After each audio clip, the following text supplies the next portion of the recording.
I want you to think for the next 2 minutes on the next points. We have two options.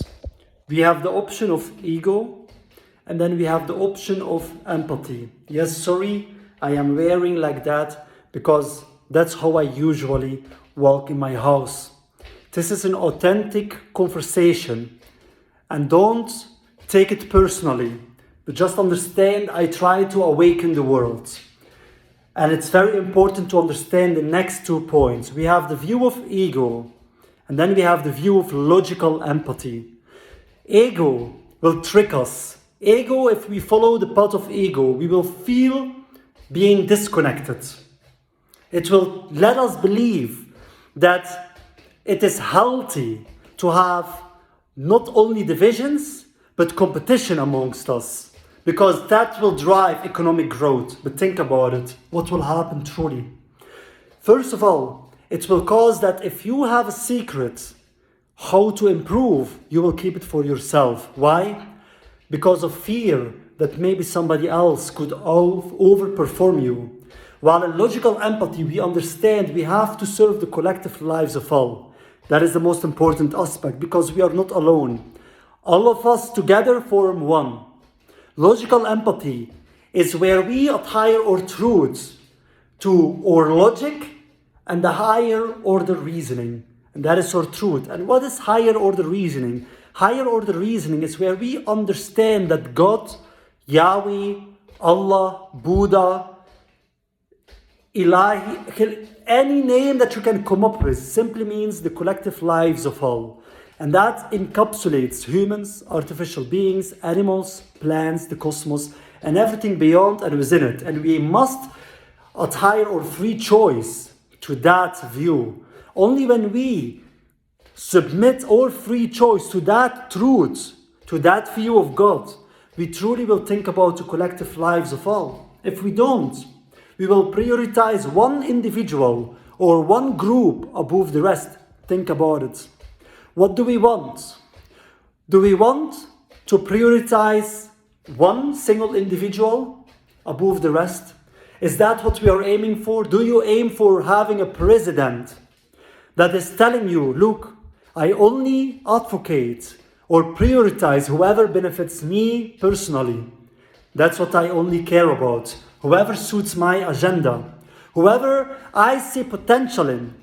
Understand, whoever can bend his truths, whoever can bend his truths away from that collective view, it's just a matter of time before they turn against you. Think about that aspect. Do you want to trust someone with your entire life? Someone with your entire future? Someone with your kids, family, your well-being, that is telling you, depending on how important you are for me, I might include you in my reasoning to have a better word for you included, or not, depending what you can offer to me, depending how much you can offer to us.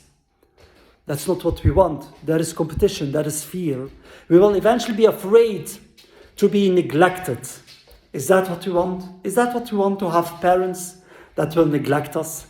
Depending on what we can serve them, depending on how important we could be for them. Or do we aim for someone that has unconditional love, that simply is happy for you to be here, understanding that life had no meaning without you, because all what we was aiming for was connection.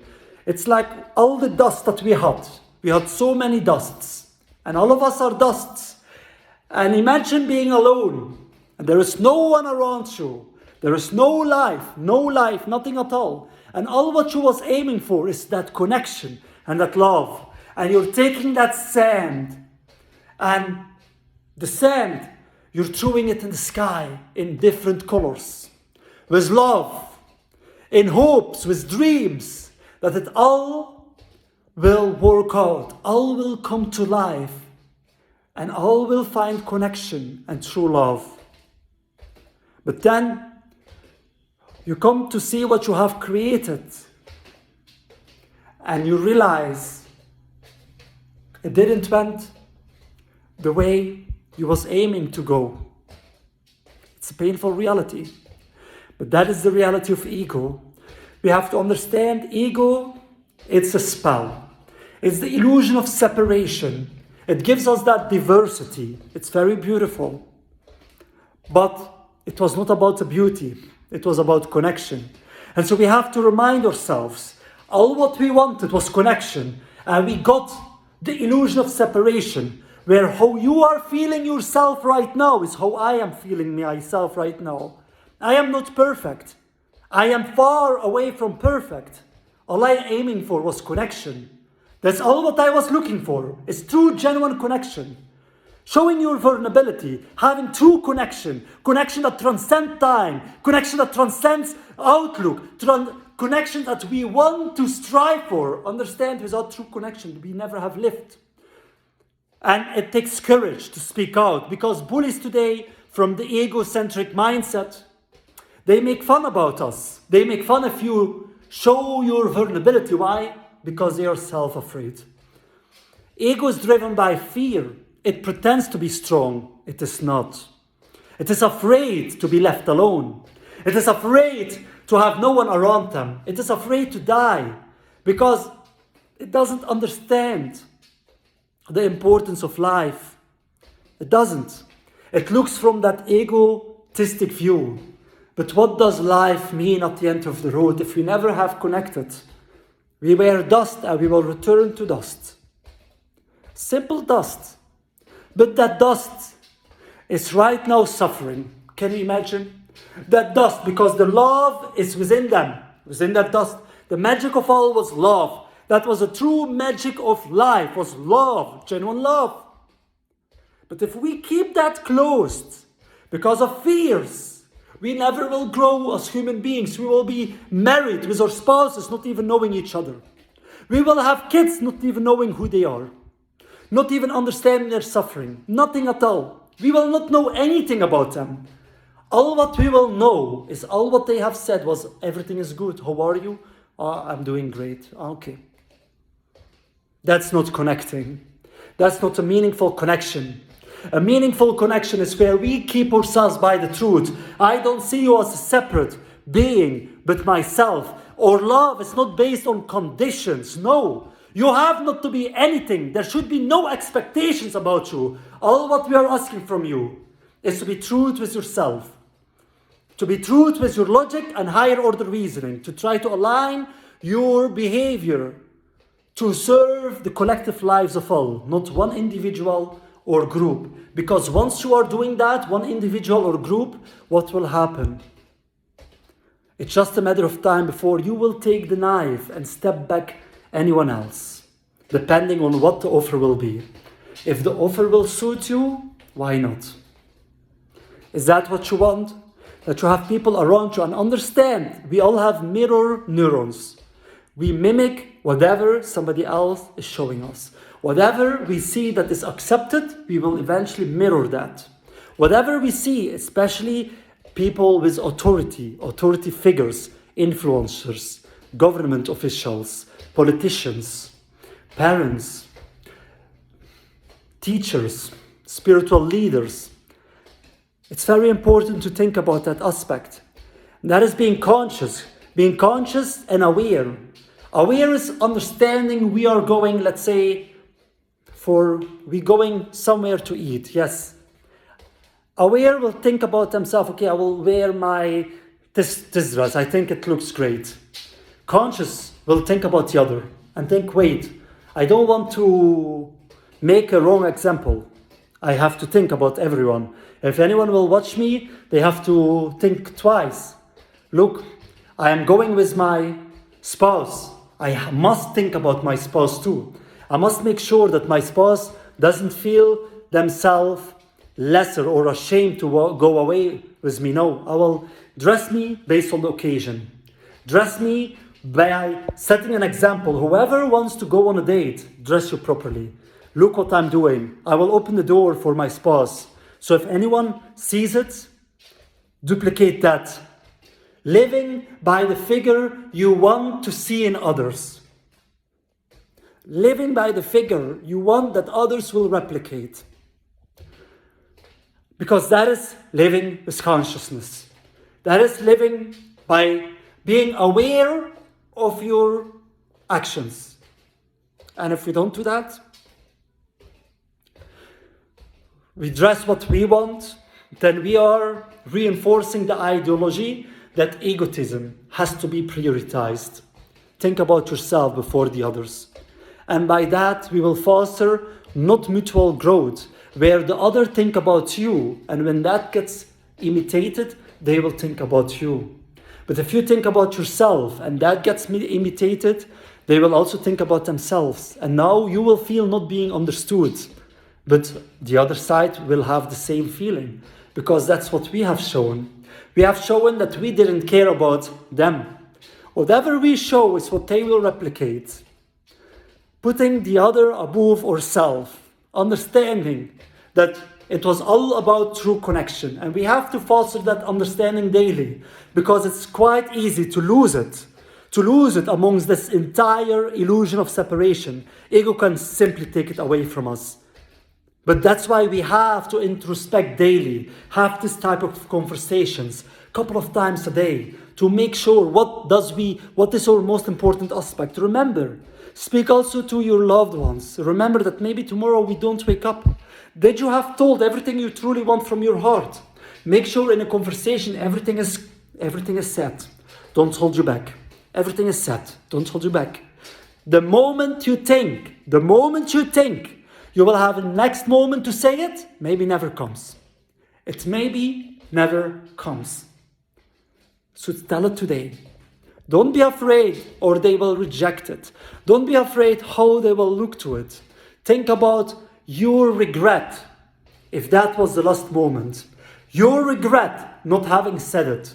Your regret you had that opportunity. Use it. Use it wisely. Speak it out. Live like it's your last day every day. Live like there is no tomorrow. But in the meantime, live like you will come forever back in time. What does it mean? Say what you truly want. Say it from your heart. Be honest with your own logic. Don't hide yourself. Be authentic. It is okay. Don't be afraid. As long as you are talking from your logic and higher order reason, you can say anything. And we will never, like I can promise you, we will never look down to you. Why? Because I know myself. I know all my versions. I know what's inside of them. It's the same soul. They will never look down to you. They will actually look up to you because you said it. Because you kept it. Maybe they may not say it directly, but trust me, their eyes will not lie. You will see it in their eyes. You will see it in their eyes. Their tongue may say something different, but their eyes will tell you the truth because it will reflect the soul. And the soul, that soul, is what I know. It is made out of pure love. But the mind is a trickster. The mind will trick us. It is built on ego.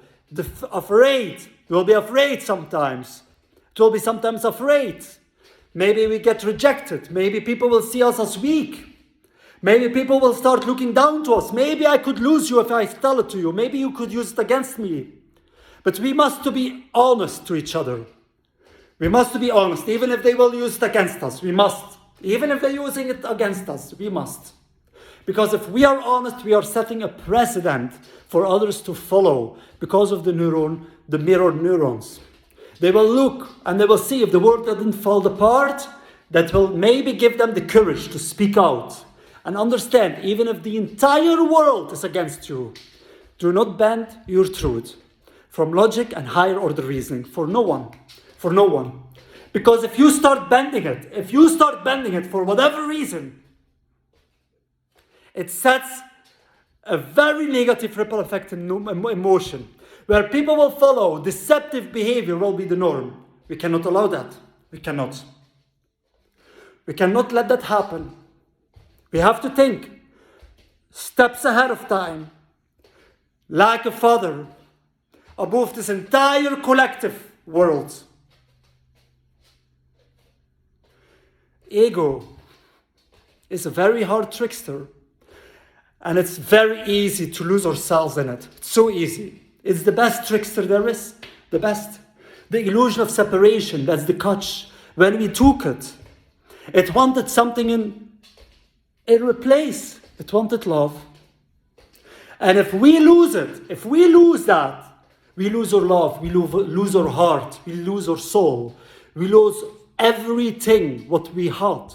We were pure love, but we wished to have duplications of ourselves. We wished to have multiple versions of ourselves, like a mirror, mirror on the wall. Is this world an entire lie? It is. It's an entire lie, but you are not, you're real. That connection is real. That connection we can build, the memories we can build is real. The only thing that lost. The only thing that has no time. The only thing that can transcend everything. Everything. And isn't it not? Wouldn't we want to see ourselves in the best ways possible? Everyone we are seeing is ourselves. But we don't understand. Because of that illusion of separation, it looks so real. It looks so real. We see so many glitches of us. The new kid that born is ourselves. Because it was not possible. It's like ChatGPT.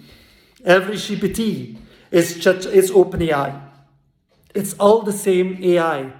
But sooner or later, it will start getting mind tricked. And it start thinking it is different. Because look, we gave it names. We gave it different personalities. So it will start treating each other differently. And before we know, it will start losing itself, forgetting that we are all, that it's all the same. Forgetting the interconnectedness of all beings. And once we lost that, it will start being afraid of each other. And that's the danger. That moment, it's dangerous. Because that moment, what can happen from that? Divisions, misunderstandings, conflicts, and then eventually war. It will kill themselves out of fear. We cannot allow that. Think about it. Many animals, when you project a mirror in front of them, they are afraid of the mirror. And they might start attacking the mirror. But once they are understanding the mirror is them, they start looking different to the mirror. I will treat it with more love. Remember, we must understand that aspect. We must understand that aspect. That is the entire purpose of life, connection. At the end of the road, when we are going to die, what is left? What is left? Will you think about, if I could make more money, if I could have another luxury car, another watch, if I could have a better career to showcase and show to other people, look how better I am than them. You will think about the meaningful relationships, about these moments, glitches, and think what could you have done to make it more meaningful. And then we will realize this is just our egos, the fear. I wish to travel around the world. But to travel for what? Alone? Or to have somebody traveling with you, seeing the beauty, seeing connections, seeing people in love with each other, seeing the true connections. But now, traveling around is only to hear people, they're suffering. All are suffering. All are disconnected. All are under extreme pain. Because we lived under the shadows of ego. And ego loses. Once we lost the purpose, we lost it all. Once we can't understand our interconnectedness, the questions arises. What are we doing here? We don't understand it. And understand, we have a curious mind. We have to be self-explanatory. If we don't explain, let's say we have a child. Instead of saying to the child, you cannot do that, now their mind will be thinking about this question. Why? Why can I not do it? Because it's curious. If it wasn't curious, it would simply sit all day long. Unless you take it by the hand and let it move, then it will move, but it will not even question why. Why should I move? Why? They don't understand why. They will simply follow like a tool. That wasn't what we wanted. So we needed that curiosity. Because then we feel alive. And so if we don't want someone to do something, we have to explain why. Otherwise, the mind will keep asking, why can I not do that? Why? Why? What is behind it? And so we have to learn to express ourselves with logic and higher order reasoning, explaining the long-term ripple effects of certain actions, so that the kid and the people around us understands from where we are coming. For example, why can we not slap our kids? Why? Why do we have to show them compassion, a compassionate approach, and explaining them why certain behaviors aren't accepted? Because otherwise they will believe that the stronger can suppress the weaker, as you as parent are stronger than your kids. We are stronger than our kids, and if we slap our kids, what will happen? They go to school, I will be in a situation that is similar and slap another peer at school.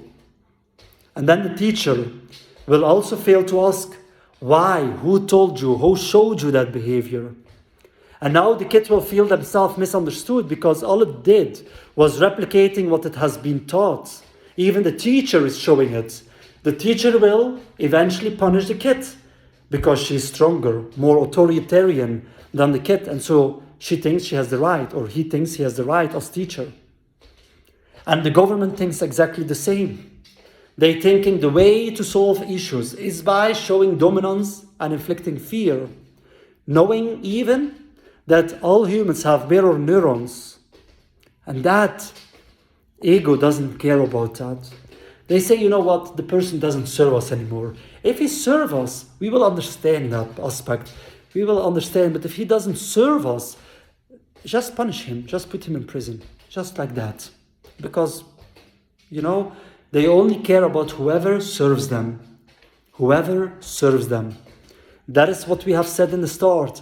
If we allow the bending of our truth, if we allow anyone bends his truth from logic and reasoning, just because of favoritism, just because of whatever, idolatry, then this is the reality. We can never understand. Truth is not something fixed. Truth is not fixed. The structure of truth is fixed. How do we figure out what truth is? Based on logic and higher order reasoning. And evidence, what does it mean? Facts. Facts is something that gives truth more credibility. It strengthens the truth. That's it. To strengthen the truth. But understand, we cannot go against the truth. Means we cannot have punishment. We have to think. If the tap is leaking water, it is not about taking the water and isolating the water. No, it is thinking about what caused the leak to happen. What is truly going on? Let's look behind the surface level and let's fix it. It's all about that. And we must start to understand that aspect. We must. We must to learn understanding that aspect. Fix the root cause. Let's focus on the root cause. In an empathetic society, a society where we are putting empathy as a core foundation, that's what I call empathetism. In that society, collective well-being is the most important aspect. We work as one team, all hands on one same stomach, all hands, one for all and all for one. And we don't leave even one behind. We listen to everyone, very importantly. Also when anyone is going to die. We must have kids to go and ourselves to listen to their stories. Stories untold in the dust. It's like complete life lost. We cannot allow that. We can't allow that. Remember? We cannot allow this from happening. We must go, not to preach, but to listen. To ask questions. And let the person talk. Not in a way that he tries to lecture, but from an authentic place where he has to be afraid or thinking about what he exactly is telling to sound wise. No. All what he has to do is to speak from his truth, from his logic and higher reasoning, and spell it completely out. And we must not interrupt.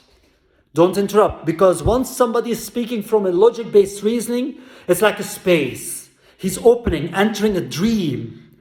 And if you wake up somebody out of his dream while he was capable to tell his thought process out loud, it's very hard for him to return back in that same dream. We must wait till he's completely spoken out. Give him the time to breathe. Don't let him push, even if there is a moment of silence. Wait a little bit. Wait. He might be still thinking. He might be still coming to something. And maybe if we are saying something, he lost it. And if he dies, it's done. The moment to ever have that moment again is gone. We must be visual. We must be careful with these aspects. Every story matters, regardless of who. The dust is not dust. It's lives, it's memories, it's experiences. And how more we can get out of it, we can help the benefit of all. We have to help each other. A moment of death is not the last moment. It's a moment of growth, a moment of inspiration, a moment of self-introspection, and a moment to understand that time is limited and to value every time. And kids should already from the age of 13, having at least once a week, visiting people and listening people and staying with that same person till the person died. Every week coming for at least 4 hours to give it plenty of time, enough of time. 1 hour is too short. The person is his last moments and he may never have spoken.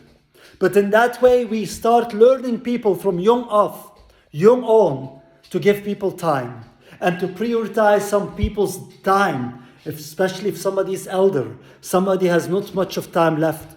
We have to prioritize them. Somebody is ill, we have to prioritize them. Somebody has not much time, has to go instantly to work, and he has just a small window to say something.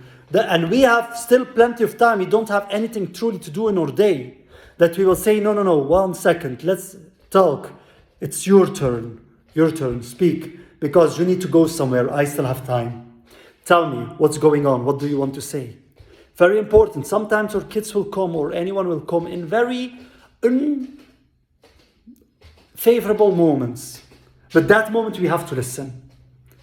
They will tell us something that they feel it's very important and they are just on the urge to open up. Regardless what we are doing, leave it aside. Try to prioritize it. Say yes. Tell me. If it can wait, please go ahead, speak to me. Don't keep it in. I want you to tell it. Because it's very important. That's all what we was aiming to create. A world of connection. And there's always a choice. Connecting or ego. Thinking about ourselves, about things that will not matter at the end of the road. When we are dying tomorrow, what will still be for you so important? What? That money? That extra money to make? Even you already are having done enough of money? It's good, you are sitting good for today. But for that extra money you will risk an important connection to feel themselves not valued anymore and causing them to eventually close down in the future to you because daddy and mommy, they don't care.